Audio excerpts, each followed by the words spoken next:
ఈ సంపూర్ణ విశ్వాసం నీకు దాని ఎందు విశ్వాస పాత్రుడు కాకనే నీకు నీకు నీకు సంకల్ప ప్రేమలో కొట్టుకొని పోతుండవే తప్ప నీకంటే అన్యమైన వ్యవహారం లేదు, భిన్నమైన వస్తువు లేదు.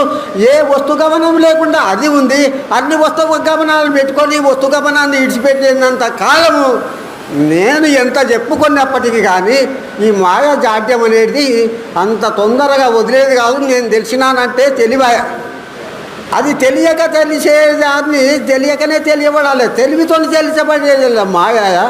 ఈ మాయని ఎప్పుడైతే నీవు సమూలంగా అర్థం చేసుకొని నీ అర్థజ్ఞానం కలిగి ఈ అర్థం ఏమి లేదని ఈ సర్వ వ్యవహారం చేస్తున్నా, నాకు ఏమి సంబంధం లేని దాని రకాల నపుంసకునికి ఎట్లయితే పిల్లలు ఉండరో అదేవిధంగా పుట్టానికి బిడ్డ కానీ ఈ రకంగా ఎట్లా అంటే గురుసేవ